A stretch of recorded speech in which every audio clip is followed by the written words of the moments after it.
अस्सलाम वालेकुम नाजरीन, आप सभी दोस्तों को हम कायद टीवी पर खुशामदीद कहते हैं। ड्रामा सीरियल यारियां के आने वाले नेक्स्ट एपिसोड नंबर 15 में आप सभी दोस्त देखेंगे कि सादिया के साथ बहुत ज़्यादा बुरा होने वाला है, क्योंकि उसकी सास का भरोसा भी सादिया से उठ चुका है। आने वाले एपिसोड 15 में आप लोग देखेंगे कि सादिया की सास सादिया से कहती है, मुझे लगता है कि तुम्हारी वजह से मेरे घर का सुकून बर्बाद हुआ है।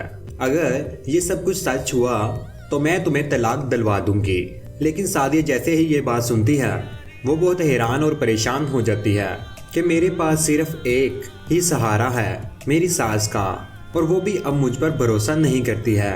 तो दोस्तों, आप लोगों को क्या लगता है कि सादिया की सच्चाई कभी सामने आ पाएगी या नहीं, कि वो बेगुनाह है और जो कुछ भी किया है वो जुबी ने किया है। पिछले एपिसोड में आप लोगों ने देखा कि जो सादिया की सास है वो ये सोचती है कि शायद मैंने सादिया का साथ देते हुए उमैर के साथ कोई नाइंसाफ़ी या ज़्यादती तो नहीं कर दी। इसीलिए आने वाले एपिसोड में ये भी दिखाया जाता है कि जो सादिया की सास है वो सादिया पर ट्रस्ट नहीं करती है, और जिस दिन में मुझे पता लग गया तो मैं तुम्हें अपने सामने बिठाकर तलाक के पेपर पर साइन करवाऊंगी और तुम्हें इस घर से धक्के देकर घर से बाहर निकाल दूंगी।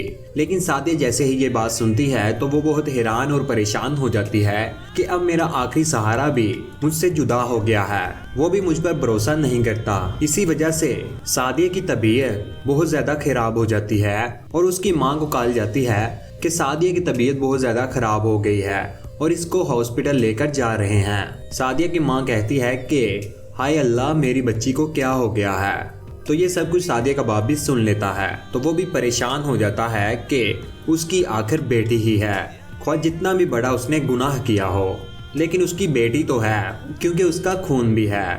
उसके दिल में भी ये बात लगती है कि कहीं सादिया को कुछ हो ना जाए, इसलिए उसकी माँ और बाप दोनों सादिया के लिए हॉस्पिटल चले जाते हैं। जैसे ही वो लोग सादिया को लेकर हॉस्पिटल पहुंचते हैं, वहां पर अहमद भी उमैर को मिल जाता है। अहमद जो उमैर से कहता है कि तुम्हारे पास इतने पैसे हैं तो सादिया का ये हाल क्यों हुआ है, तुम उसका ख्याल क्यों नहीं रखते हो। तो आगे से उमैर कहता है ये बच्चा मेरा नहीं है और ना ही मैं उसे अपनी बीवी मानता हूँ।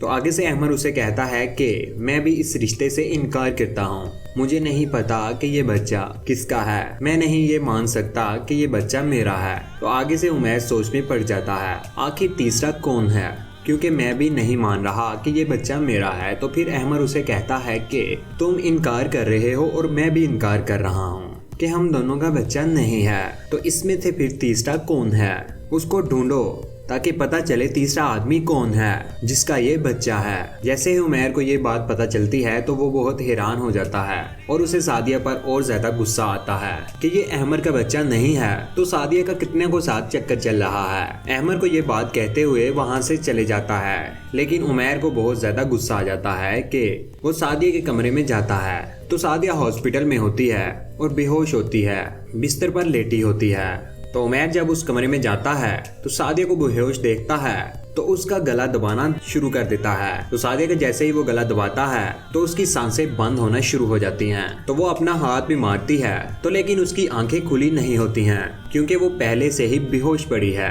तो उमैर उसका गला दबाना शुरू कर देता है। तो दोस्तों, आप सभी दोस्तों को क्या लगता है कि यहाँ पर जो उमैर है वो वाकई ही सादिया का गला दबा कर उसे मार देगा या फिर कोई ऊपर से आ जाएगा जो सादिया को बचा लेगा। हमें तो नहीं लगता कि यहाँ पर कोई आएगा और सादिया को बचा पाएगा, क्योंकि सादिया जिस पर भी भरोसा करती थी, जिसको अपना मानती थी, वो सारे के सारे लोग उससे दूर हो गए हैं। तो उमैर ने तो सारी हदें पार कर दी हैं। आखिर इंसान को इतना भी नहीं गिरना चाहिए और इतनी घटिया सोच भी नहीं होनी चाहिए जिस तरह उमैर ने अपनी सोच रखी हुई है। तो क्या लगता है आपको कि सादिया बच जाएगी या नहीं? अपनी कीमती राय का नीचे कमेंट सेक्शन में जरूर इज़हार कीजिएगा। वीडियो को लाइक कीजिएगा और हमारी वीडियो आप सभी दोस्त अपने सभी दोस्तों के साथ जरूर शेयर किया करें। चैनल पर अगर नए हैं तो चैनल को सब्सक्राइब करने के बाद बेल का आइकन जरूर दबाइएगा। उसका फायदा ये होता है फ्यूचर में हम कोई भी वीडियो डालेंगे वो आप तक जल्द पहुंच जाएगी। अपना ख्याल रखिएगा, दुआ में याद रखिएगा। अल्लाह हाफिज, अल्लाह निगहबान।